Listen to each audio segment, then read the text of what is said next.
Yes, please. Can I please get a large double quarter pounder meal with 10 extra nuggets, and I'll get Coke for the drink too, please. It's cheat day. Double quarter pounder, 1 extra squished fries, and 10 nuggets. Might be that young rapping dude, might just trap with you. Coming with the thunder, baby, might just. How's that for an intro? Do you guys like it? So today's video is going to be about cheat meals, cheat days, and how they can potentially ruin your diet and make you fatter. So you guys are probably thinking, Zach, why are you telling me about cheat meals, mate? You just had 10 Happy Meals. So we've got 7 cheeseburgers, 18 nuggets, and 10 small chips. And yes, I did, and didn't enjoy it. All the food challenges that I've done, they are all not for the benefit of, you know, improving your physique. That was just entertainment. So the topic of today's video is gonna be about how cheat meals can actually ruin your physique, and cheat days in particular, and then even better ways of doing it. There's a lot of miscommunication in the fitness industry about you know, when you should have cheat meals, if you should. So I thought today I'd like to give you my thoughts and really nut it out. So what we're gonna do today, this is gonna be an interesting one. I'm currently fasting, it's about midday, so I'm pretty hungry. Let's hope I don't have too many temptations, but the plan for today's video is that I wanna go out and get a full cheat day. Like, I'm talking going over the top, all the foods that you'd really unleash in your one day of pigging out for the week. So we're gonna go shopping, get all the food, bring it back here. Shut the f up, phone. Oh, I thought that worked. Hang on a second. Sorry, it's all good. So we're gonna go out, get all the food, bring it back here, show you guys what it looks like, and I'm gonna explain the damage that a cheat day like this could do. And it's not gonna be too crazy. Don't think I'm just gonna go get 20,000 calories worth of food. This is something that I could easily get done in a day, especially if I wasn't tracking. First, I'm gonna get this pizza just before we go. Everybody loves pizza, it's just a cheat meal favorite. We've got Domino's ready to go. Domino's Pizza, Mornington, Carly speaking, how can I help? Hi, can I just order a large pepperoni pizza to pick up, please? Yeah, no problem. Do you know how many calories is in a large one by any chance? I can tell you in kilojoules. Sure. 5,096 kilojoules. 5,000 kilojoules. Yeah, that should do for dinner. Yeah, I'll get one of those, please. No problem, that's just $5 today, and that was for Zach. Yes, please. 5,000 kilojoules for $5. That's $1,000 per dollar. That's 1,000 kilojoules per kilojoule. That's 1,000 kilojoules per dollar. All right, let's pick this up. So I'm thinking a large double quarter pounder meal with a Coke, chips, fries, the Americans out there, and all the rest of the world, I should say, and 10 nuggets too, because that's a standard meal, I guess. That should sit around 2,100 calories, which is like my daily intake now cutting. So I guess that just puts it in perspective. But that's an easy meal, like done. Thank you. So as you guys can see, we've got the double quarter pounder and McDonald's fries, some nuggets. That's lunch. This will be dinner. Cute little pizza. You guys must be freaking out how small these are here. Still 1,200 calories though. All we need now is breakfast and dessert. And I know it's not a cheat day without pancakes or waffles. So I'm thinking waffles, that's just my personal preference. But we'll see how we go, and always a bit of ice cream for dessert. Move this bowl of healthy shit. So we'll start from the beginning. We've got some waffles. I'm pretty sure these bad boys have about 400 calories per waffle, and we'll have about 3 or 4, so I'll cook these up. Check. And for lunch, double quarter pounder, 1 extra squished fries, and 10 nuggets. The baby pepperoni pizza, because Australia's stingy on this for some reason. Either way, a lot of calories, so that's dinner. Ben & Jerry's cinnamon bun. This is like so stiff now, it's been just waiting for so long. They may be eaten as is, so I don't think we need to cook them. It's good. 3 is not a lot of, that's really not a lot of food. But I don't want to put you guys off, in case you're thinking, that's just ridiculous. You're having 10,000 calories, so we'll just start, we'll go easy. Doesn't that look exactly like the ads? So we're gonna have a little bit of this with meal 1, because you'd always wanna, oh, you guys didn't see that, did you? You'd always wanna start the cheat with some ice cream, just something sweet. Geez, this actually looks really good. I'm a sucker for Ben & Jerry's. So this is painful, especially fasting now. Bit of maple syrup, just because it's pure sugar. Yeah, get it. And done. So you guys are probably thinking, what's the point of all this, Zach? We're gonna do a quick calorie count on this. So first we've got the waffles, then the double quarter pounder with nuggets, and a Coke, the pizza, and the ice cream. And now it's time to do a little bit of maths. So let's say you're dieting, let's say my maintenance calories are 2,500, okay? So that's basically what they're at now. Let's say that they're at 2,500 every day to maintain. So you knock back 500, so you create a 500 calorie deficit every day, so you're eating 2,000 calories every day. You're doing this for 6 days. So 6 days of eating at a 500 calorie deficit every day. So that leaves you with 3,000 calories that you've burnt from fat in that 6 days. Now, on the 7th day, if you were to have this as your daily meal, which is not a lot of food, as you guys can see, that is not a lot, easily done without tracking. So if you were to have this, not only would that completely eat away at the 3,000 calorie deficit, but it would actually place you in a surplus. So technically you can gain fat by having 1 day. It's just that people say cheat meals aren't bad, you know, how can you put on fat in 1 meal? Because logically it doesn't make sense, but it depends on the size of the meal. It depends on how much you can eat. If you can eat enough to eat away the deficit you created, 100% you can put on fat from the meal, or at best case, just slow down your fat loss. So I'm gonna get this food out of my sight because it's no longer needed anymore. The dramatic effect is there. You guys can see, it's just easy for, like, relatively speaking, to get a, you know, frame of reference for, you know, how much 6,000 calories of food looks like, which if it's junk like this, it's not a lot, it's not a lot of volume. So I'm gonna get rid of this food, and then I'm gonna sit down and we're gonna talk about the benefits of cheat meals, if there are any, which I don't think there are too many. We're gonna talk about a better way of doing things and the whole purpose behind cheat days, I guess. So we'll start off by saying a cheat day like this, that's untracked, has 0 benefit. The only benefit would be a mental thing, a psychological thing, but if you're eating away at your weekly deficit, then it has 0 benefit. All it's doing is setting you back. So we can agree that the cheat day is just not a thing, shouldn't happen.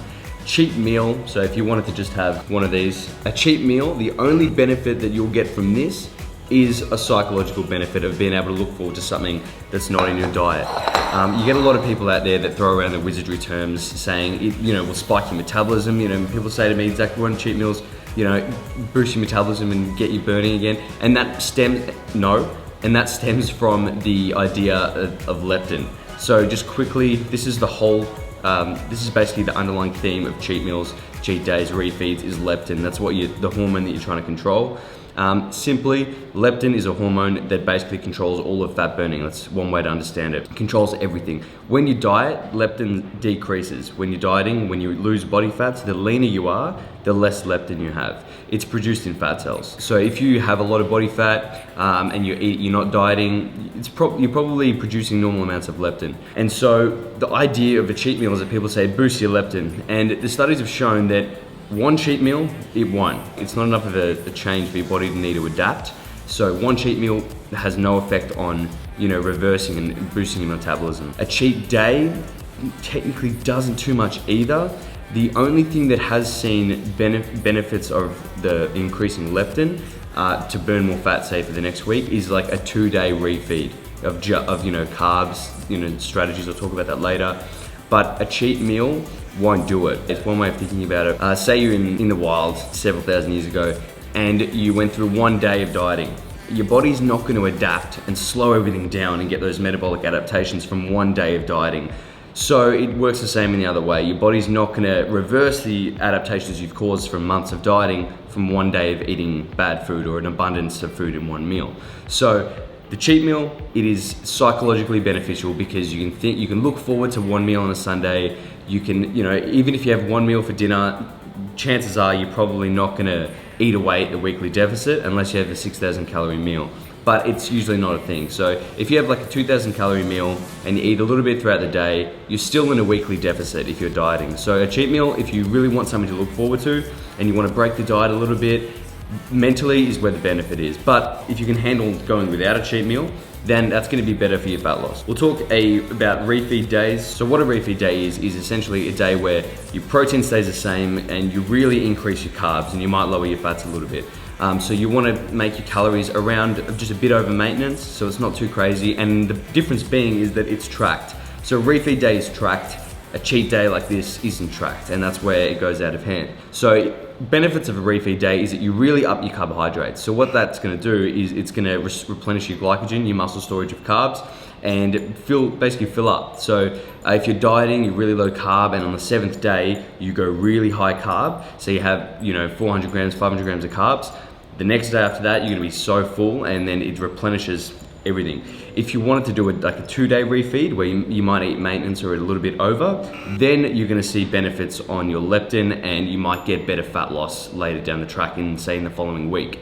But the thing is that if you're like 15-20% body fat for a male, or you're not too lean as a female, then you won't need to have these 2-day refeeds, to really spike your metabolism and keep burning fat. You just won't need it. It's best to wait till you're at the point where you're really lean. So even me now, like I've been dieting for the past 4 weeks, and I'll have a cheat meal once a week. That's not crazy. Like, it's not a burger or anything, it's sushi. That'll be my cheat meal. So a bit extra carbs, it breaks the diet, I've replenished a bit more glycogen, and mentally I can look forward to it. But it's not anything crazy, and it's not like my body really needs a refeed to reverse everything and reset leptin, boost carbs again. It's kind of like, for me, it's a bit more mental now. So I really can't stress that enough, guys, that there's a huge psychological aspect to dieting, and the cheat meal is a benefit to that. Some people it won't work. Some people can't have a cheat meal because the 6 days of dieting will drive them crazy, and then the 7th day they just want to have everything. It's all or nothing. So they're best to just eat well for 7 days, or use flexible dieting to have a little bit of their favorite foods when they feel the need. I probably couldn't, because I would just want to eat all of it. I couldn't just have one cookie, I'd want a bag. So I guess in a nutshell, you've got a few different ways of manipulating and breaking your diet. You've got a cheat meal, psychological benefit. You haven't got a cheat day, because just don't do it. Don't do it. You have a refeed day if you want to replenish glycogen, so that's more of a physical thing, and also mental, because you get to enjoy some carbs. Who doesn't love carbs? And then you've got a 2-day refeed, which is probably the best.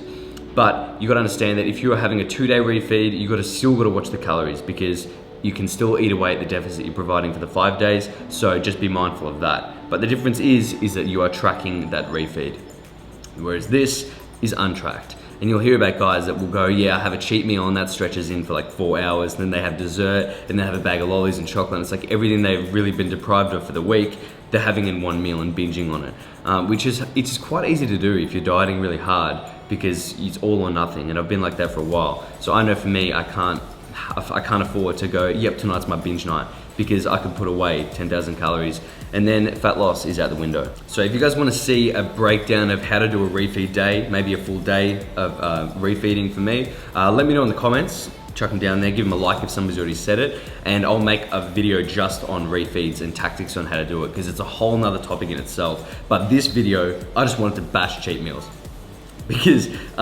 cheat days are terrible, and everybody loves to throw around the term cheat day. And I just want you guys to know that it's not benefiting you on a physiological level if you have a cheat meal or a cheat day. It's just not. But it is benefiting you psychological. So if that outweighs it and you think that's worth it, then great, then have a cheat meal.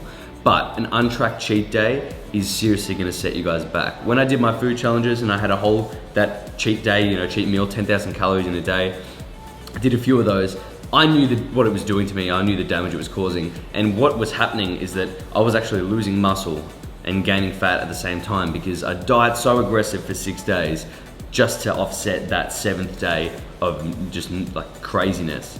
And what would happen is that I was watching my physique just deteriorate. My training sessions were suffering because I didn't have any energy and I wasn't eating proper food. And then I just was feeling so bad. But I knew exactly what was going on. See, a lot of people might be doing this and not know what's going on. They're just thinking they're dieting. So it'll make a huge difference if you just clean up that cheat meal. Maybe just go for a clean cheat, like have some sushi or something once a week. And then later, when you're about 5% body fat and shredded, then you can afford to go get a burger, some chips, and you've got a lot more room to play around with.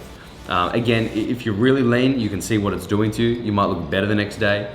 But if you're not very lean and you're 15% body fat and you think, hey, I should have a cheat meal because it'll get me leaner, then it just won't. So an exercise for you guys to try at home is to get your maintenance calories, whatever they may be, times that by 7, so that's your weekly maintenance calories. Now take away the food you're eating for 6 days dieting, so your deficit, and then see what's left over. And see, it might be between 6 to maybe 9,000 calories left over.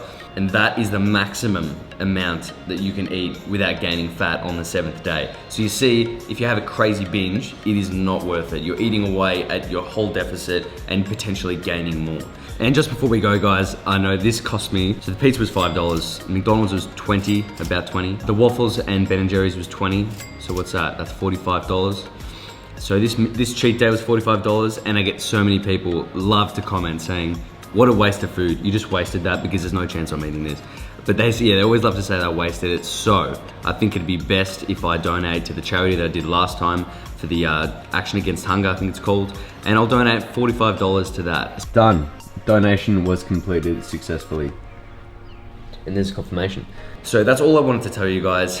That cheat days, don't do it. Cheat meals, yes, but time and a place. And none of them have any physiological benefits as far as I know. But that is it for me, guys. I did hope you enjoyed this video and the food that came with it. I'm gonna get rid of all of this before I go crazy. And you guys know what to do. Stay massive.